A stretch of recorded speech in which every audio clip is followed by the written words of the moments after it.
The southern coastal province of Chincha, and especially its district called El Carmen, is one of the centers of Afro-Peruvian culture. You get there by car or bus. On the express bus, it takes 2 hours from Lima. You pass by the ocean and through lots of deserts, but there are also rich river valleys.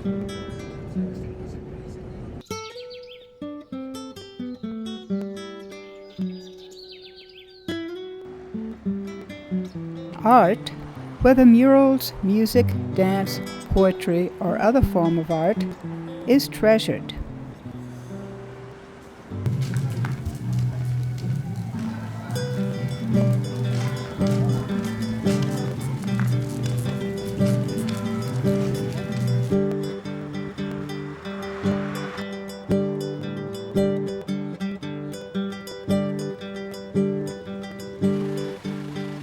The first 3 months of 2017 saw devastating and unexpected rains in Peru.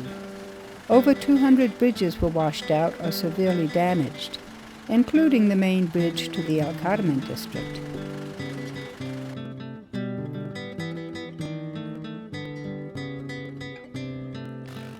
Most of the people in this area make a living by farming.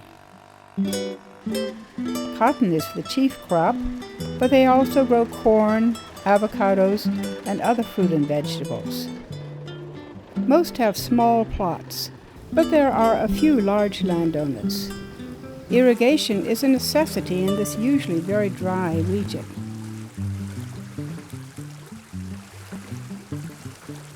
The town of El Carmen, although extremely modest by United States standards, is doing reasonably well. Most of the streets are paved and have street lights. There is an attractive and well-kept central square and a lovely church.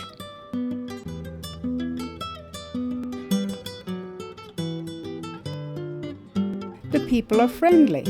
Many have houses that have been freshly painted. And most have a car or a jitney, or at least a motorcycle.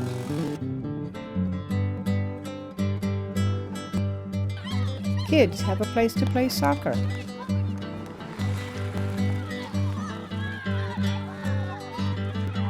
People have pets.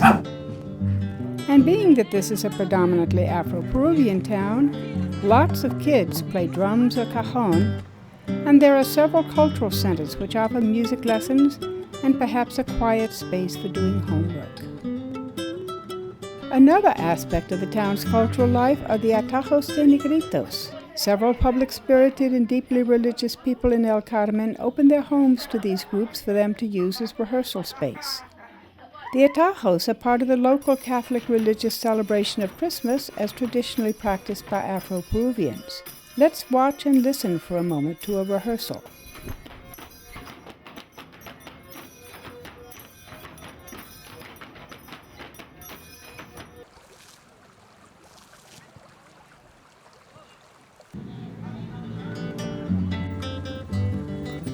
All in all, El Carmen seems like a peaceful place to live.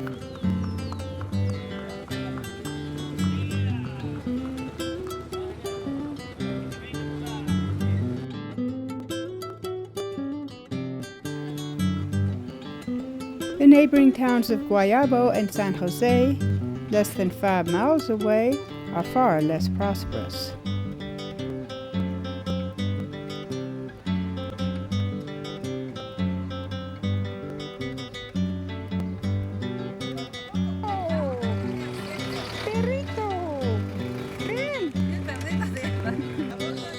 I learned that it's customary for neighbors to get together and cook a community meal when someone has to go to the hospital with a serious medical problem.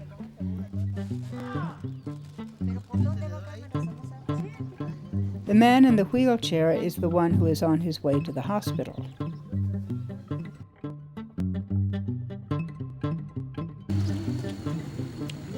All 3 towns used to be nearly 100% Afro-Peruvian, but now are home to a significant number of indigenous people as well.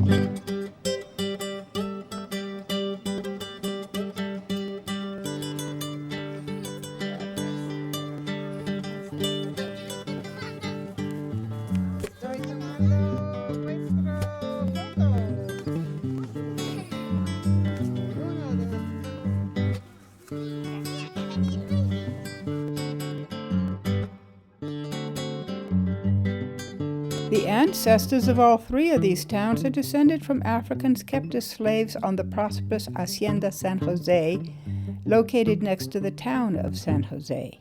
Originally a monastery, it later became a very large plantation with about 1,000 slaves owned by a wealthy Spanish grandee. The current owner maintains the plantation as a fancy bed and breakfast, and also as a museum dedicated to illustrating the life of both slaves and slave owners. Conditions there for the Africans were horrendous. This painting, made by an unknown slave, shows aspects of plantation life, including some of the areas where slaves were punished. Here are farm tools, including 2 brands, the bigger one for cattle and the smaller one for slaves. There are extensive, very dark tunnels and rooms below the big house where some of the punishments took place.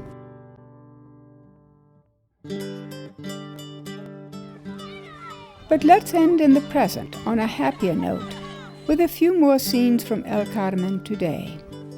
All of this is to remind you that there is more to Peru than just Lima and Machu Picchu. It's an interesting country.